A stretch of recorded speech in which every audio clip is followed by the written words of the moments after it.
Hello there, and welcome to Nowhere to Hide. I'm Brian Hyde. We all know someone who has become aerodynamic in the last few months or maybe the last couple of years using GLP-1 drugs. And look, this is a marvelous way for people who need to lose weight, particularly those who are struggling with things like diabetes. But did you realize that those drugs are also at the center of a growing controversy about how taxpayer money is being spent and it was being spent in the state of Idaho with little to no accountability? I've got the details coming right up.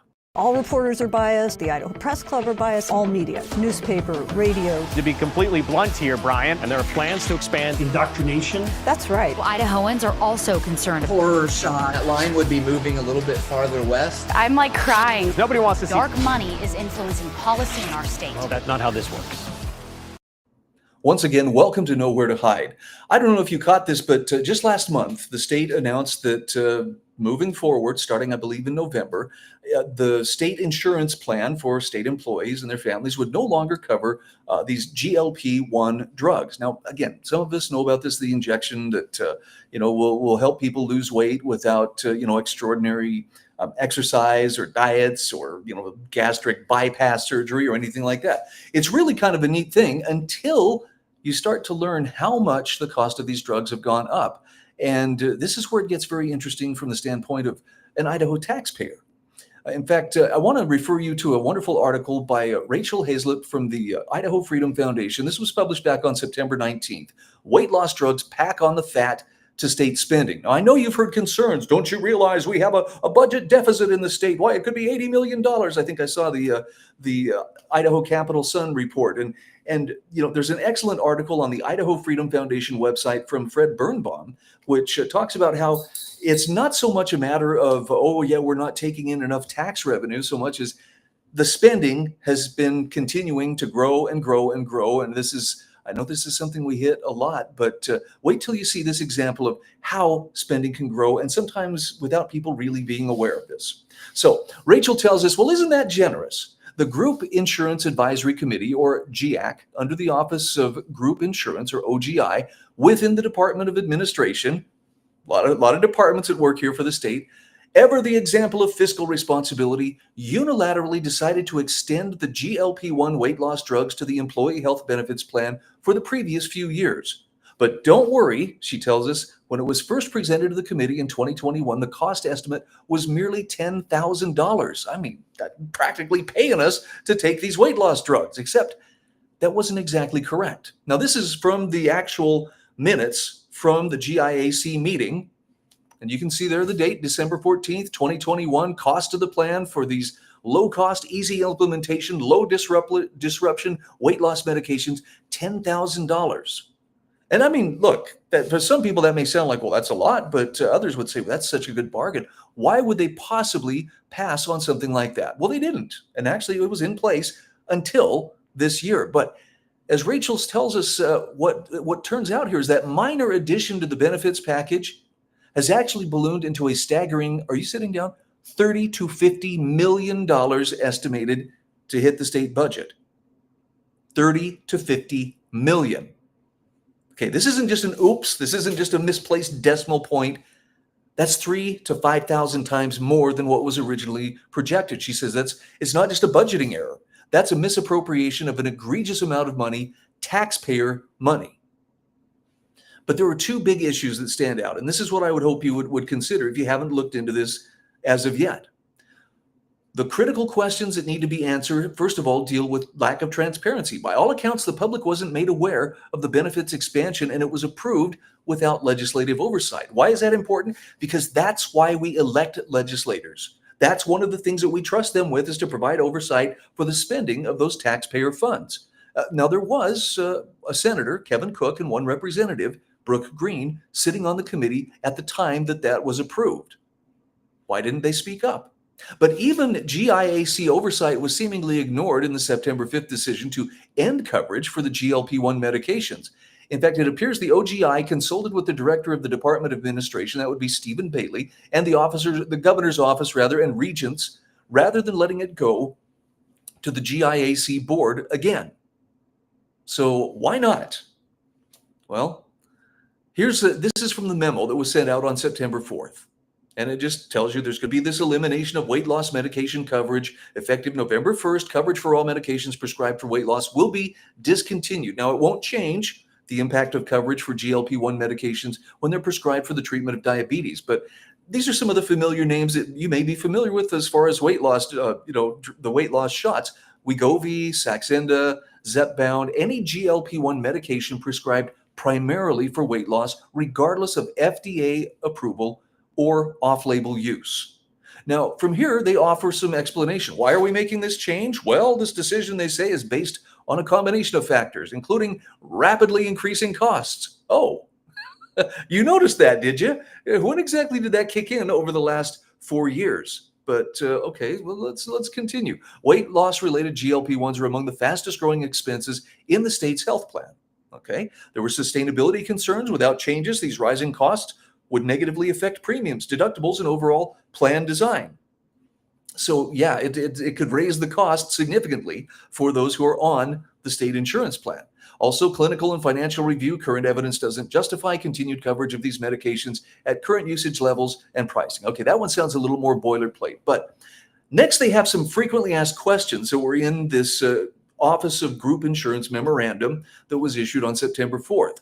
The first question: I've heard the cost of GLP-1s has been a primary driver for the projected increase in the cost of health insurance premiums. Will the cost increase be lessened as a result of this change?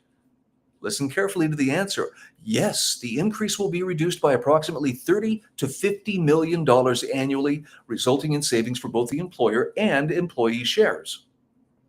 Now, while we won't say we know the exact premium increase until October or November, we can confidently say that it will be $30 to $50 million lower than it would have been without this change. Now, I have to step aside here for just a moment and ask you, was it not just a few weeks ago that we heard hand-wringing going on, pearl clutching going on about how the state has got a budget deficit and why there's nearly $80 million? And if they're spending $30 to $50 million a year on these weight loss drugs that originally were implemented into the state's insurance program at an estimated cost of $10,000, can you see the problem here? Where did those costs grow so exponentially? And more importantly, why didn't someone say something sooner? All right, back to Rachel's article, because she, I think, nails it. She drills down here and tells us about how this change, in the benefits came about. And it came about because of a gross lack of accountability. Now, September 5th of 2025, OGI released a memorandum saying that the medications would no longer be covered effective November 1st. I just shared a few excerpts of that memorandum with you. After finding out about the massive cost of those GLP-1 drugs, Senator Glenita Zuiderveld and the Idaho Freedom Foundation worked to get answers. And this is when things started popping. Senator Zuiderveld sent an email to Director Bailey with pertinent questions, but the blame was quickly shifted and obfuscated. He said, well, that was before my time as a director, and conveniently sidestepped taking any responsibility. This is like catching a kid with his hand in the cookie jar. What are you doing? Well, what, are you still on about this thing? I took my hand out of the cookie jar. But yeah, there's a definite avoidance of responsibility, but that is a lot of money. And we deserve some answers. Interestingly enough, though, Rachel tells us, in 2021, Bailey was the deputy director of the Department of Administration. In fact, he was present at the committee meeting when the $10,000 estimated annual cost for GLP-1 weight loss drugs was first presented. So can he really say he was completely in the dark about this kind of thing? Maybe not. Well, it was roughly 24 hours between Senator Zuiderveld emailing Director Bailey and the OGI removing the coverage of the weight loss medications. I don't know, but the optics on that sure look a lot like, whoops, somebody's watching. We probably better make this thing right. and that's the way they're treating it. Well, the situation's been remedied. We're going to take that coverage off, but they're treating it as a closed case, a corrected minor mistake. But there are some questions that really need to be answered. And this is what the Idaho Freedom Foundation is asking. For instance, how much did GLP-1 medications actually cost per enrollee per year? And how was that $10,000 estimate formulated? I mean, compared to 30 to 50 million a year, that is such an astronomical difference. There has to be some explanation. Who signed off on putting the weight loss drugs in the initial plan as presented December 14th, 2021? And also, Why do the minutes of that December 14th, 2021 meeting appear to have been missing for nearly 4 years? Could be accident, could be deliberate, but I think we deserve answers on this. Why wasn't the committee given the opportunity to revisit the decision in order to rescind coverage? Ultimately, what is the Group Insurance Advisory Committee for, if not to provide meaningful oversight of exactly this kind of decision? And what role did Senator Kevin Cook and Representative Brooke Green play in the decision-making regarding the expanded coverage? Now, those are some pretty pointed questions, but with $30 to $50 million at stake, would you not say it's time to ask some pointed questions when the stated cost, when it was implemented, was just $10,000? Seems to me someone has to ask those questions. Kudos to Senator Zeiderveld, and kudos to the Idaho Freedom Foundation for going after this.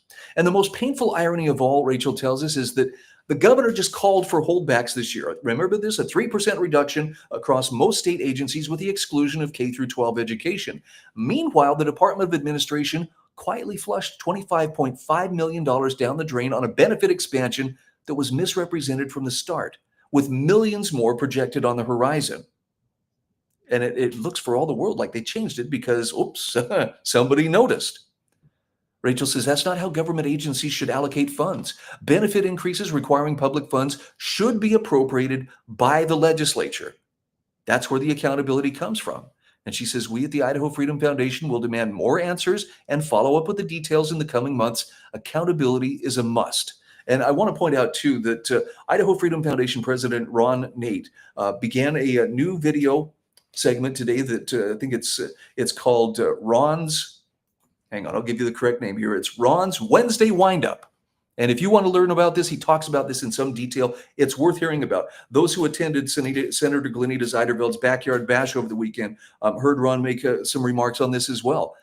Look, $30 to $50 million when you have state budget in the billions, that may seem like chump change, but compared to a $10,000 estimated cost versus 30 to 50 million in actual costs each year, we deserve those answers, don't we?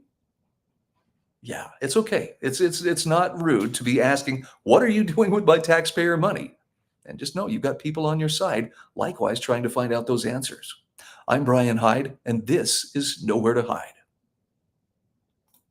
All reporters are biased. All reporters are biased. The Idaho Press Club are biased. All media, newspaper, radio. To be completely blunt here, Brian, and there are plans to expand indoctrination. That's right. Well, Idahoans are also concerned. Horror shot. That line would be moving a little bit farther west. I'm like crying. Nobody wants to see Dark money is influencing policy.